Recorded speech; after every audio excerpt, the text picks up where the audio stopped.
Amém, Senhor. Nós te agradecemos tanto nessa manhã. É um privilégio muito grande para nós, amado Senhor, poder já despertar e saber que nenhuma condenação há para os que estão em Cristo Jesus. Ó Senhor, que alegria aos nossos corações poder despertar e saber que há uma família do Senhor nessa terra. Que alegria poder despertar e saber que nós fazemos parte desta família, Senhor.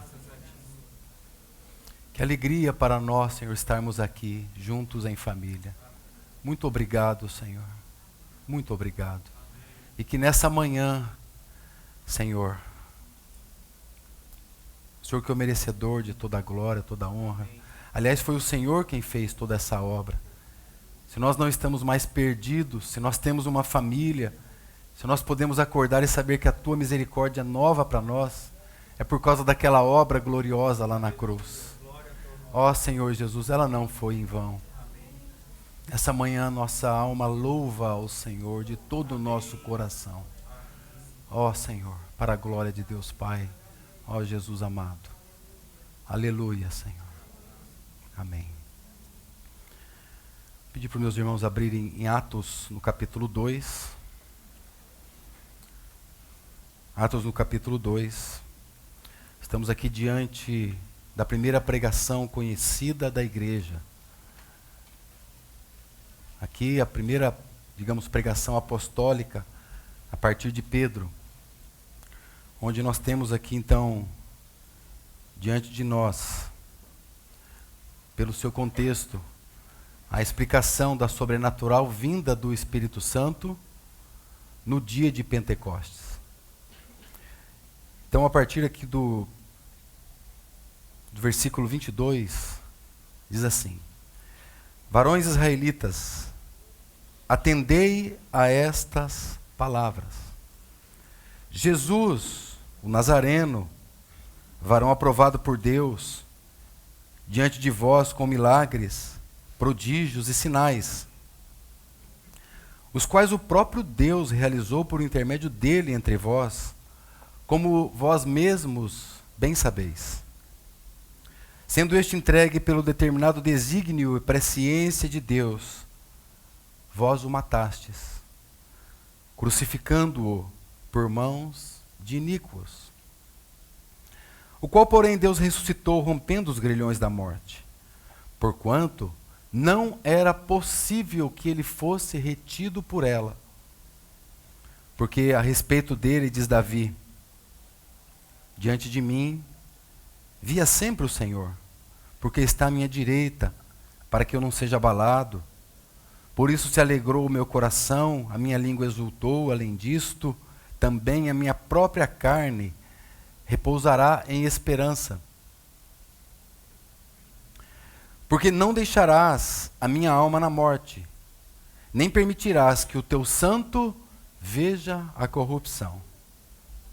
Verso 28. Fizeste-me conhecer os caminhos da vida, encher-me-ás de alegria na tua presença. Verso 32. A este Jesus, Deus ressuscitou, do que todos nós somos testemunhas, exaltado, pois, à destra de Deus, tendo recebido do Pai a promessa do Espírito Santo. Verso 36.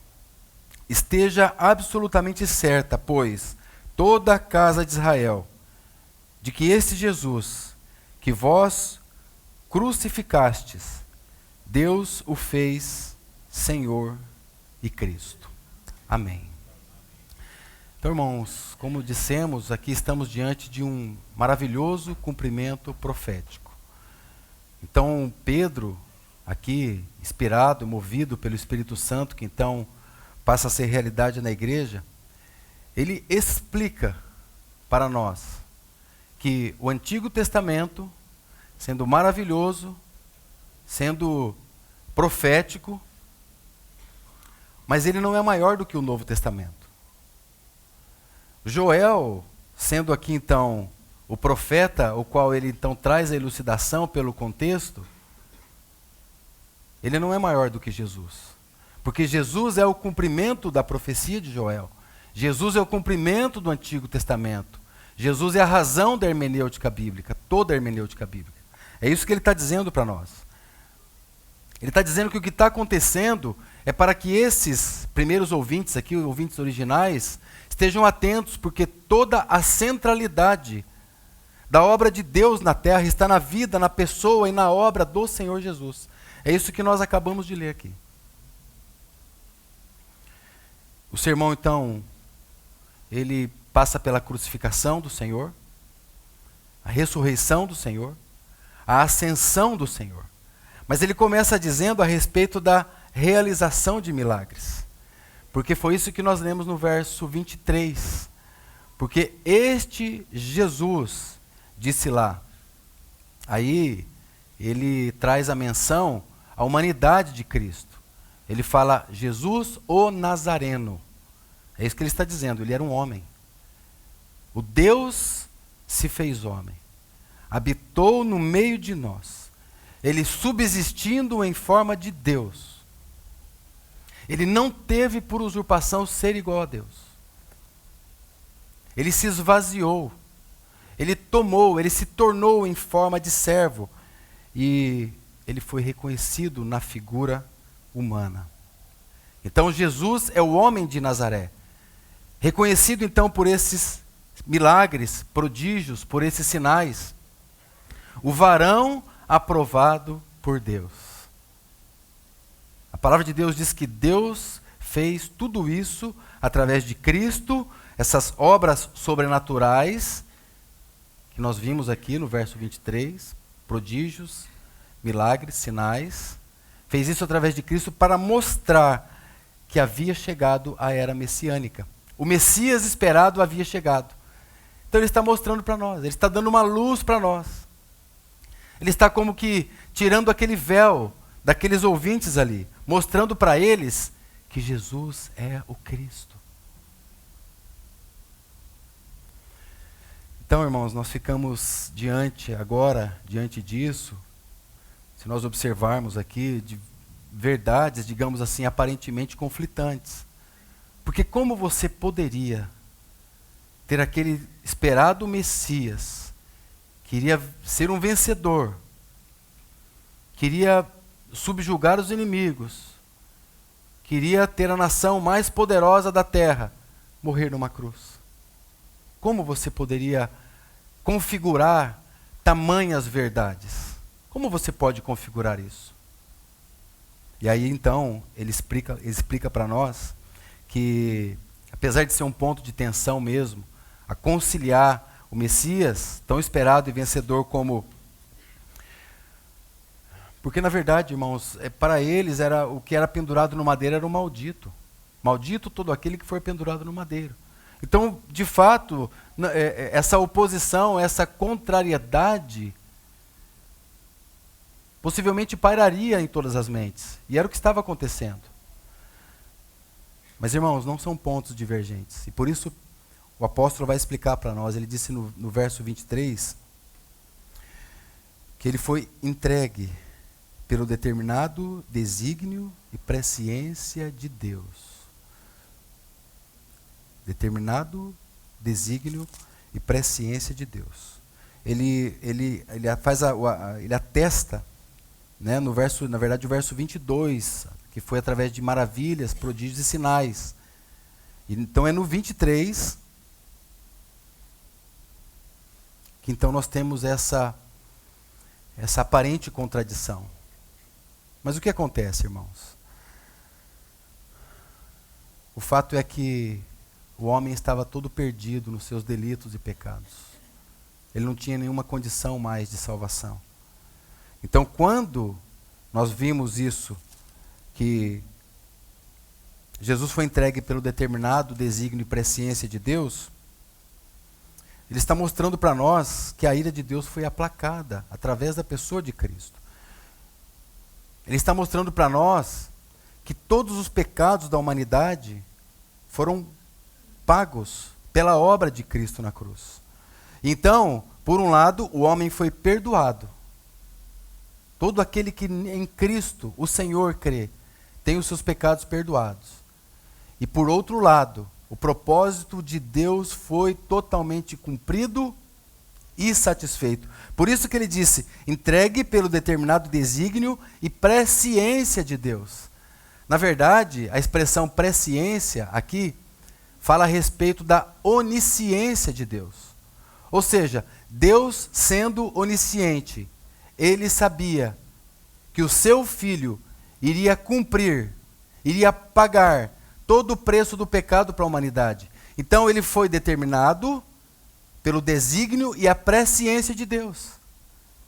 Deus sabia que Cristo sairia do outro lado, um vencedor, a despeito da cruz, a despeito da morte, a despeito da aparente derrota de Cristo.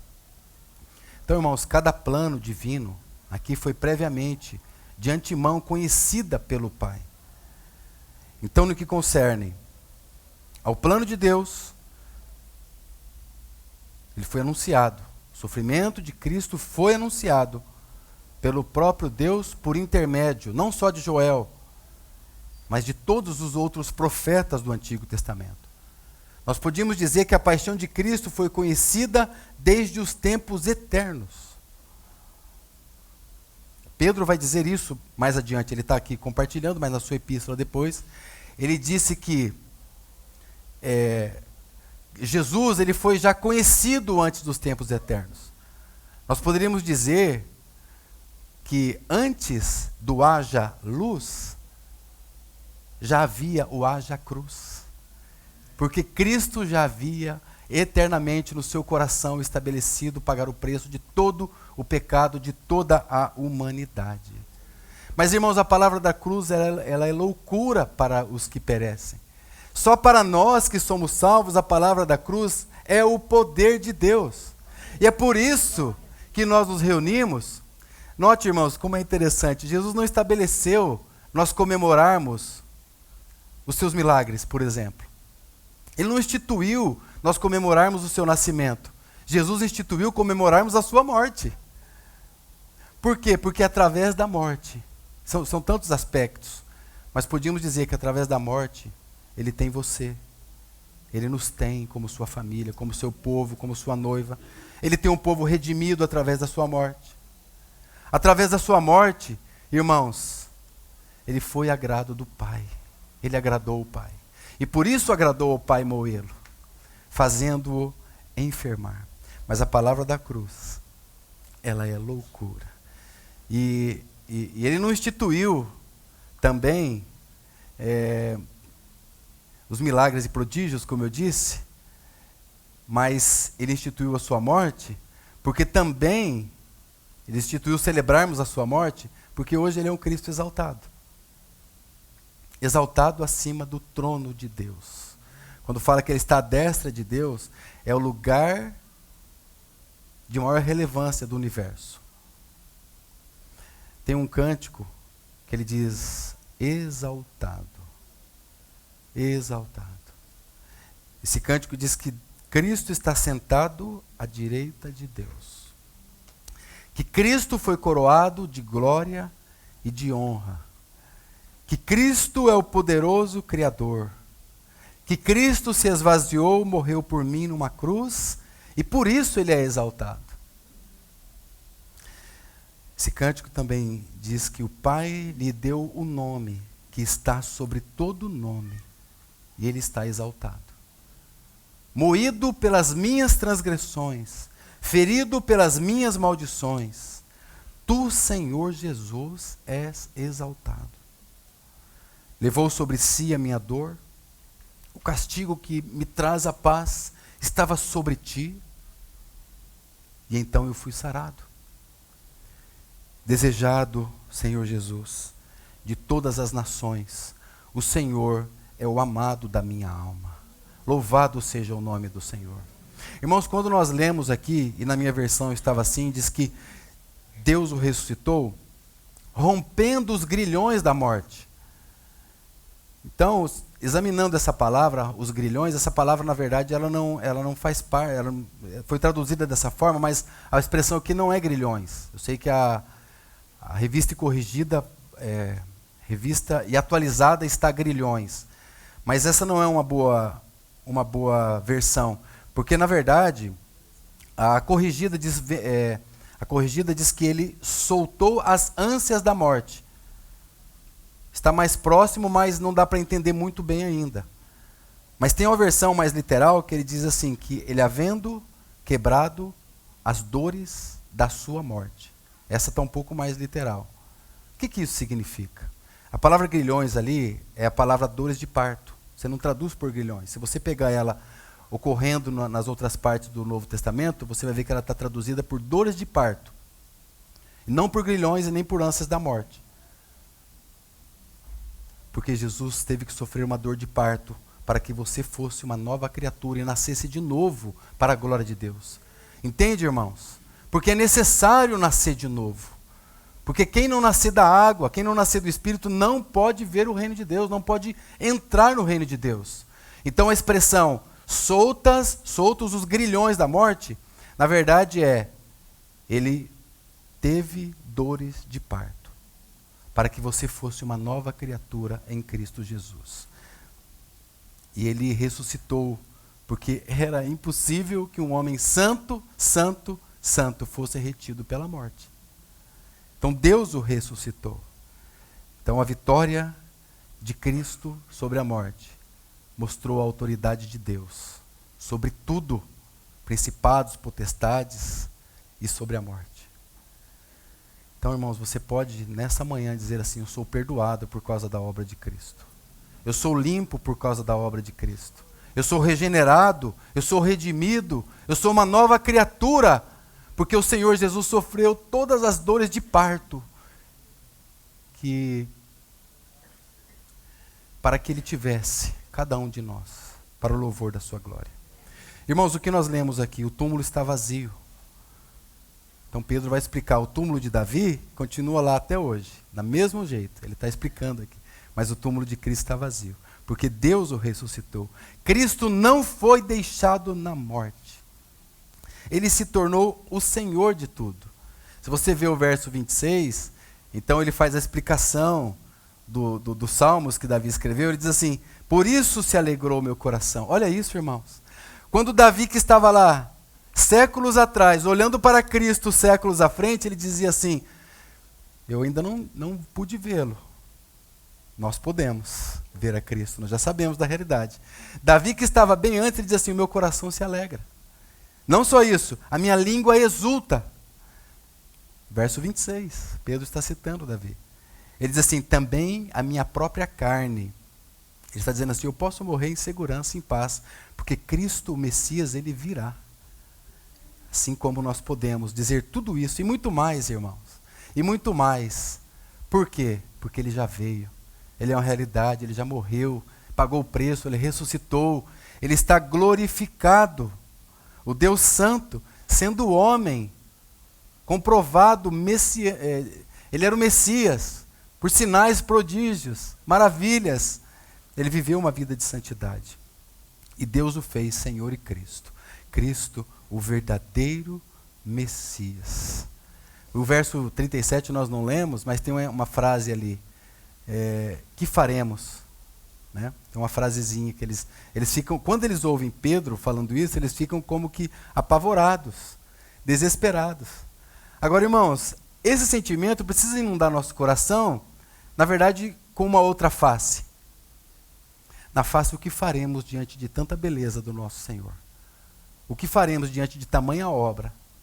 O que faremos diante de tamanho poder da pessoa, da vida e da obra do nosso Senhor, que não experimentou a corrupção, que rompeu os grilhões da morte e que venceu e que matou a morte. Louvado seja o nome do Senhor. Onde está, ó morte, a sua vitória? Onde está, ó morte, o seu aguilhão? O nosso Rei Jesus, ele está sentado nesse alto, nesse sublime trono, exaltado à destra de toda a majestade, nas alturas. Bendito seja o nome do Senhor. Tem um cântico que está aí no livrinho, ele está avulso aí. Esse cântico, ele diz assim: exaltado. Eu sei que a maioria aqui dos irmãos conhecem ele. Vamos tomá-lo, vamos cantar juntos? Exaltado, ó Senhor, sentado à direita de Deus, coroado de glória, coroado de honra. Tu, Senhor, és exaltado. O Todo-Poderoso, o Criador, se esvaziou, morreu por mim numa cruz. És exaltado, Senhor. E o Pai lhe deu um nome que está sobre todo nome. És exaltado. Vamos ler juntos? Moído por minhas transgressões, ferido por minhas maldições. Tu, Senhor, és exaltado. Levou sobre si a minha dor. O castigo que me traz a paz estava sobre ti. Aleluia. Desejado de todas as nações, és o amado da minha alma, ó Jesus exaltado.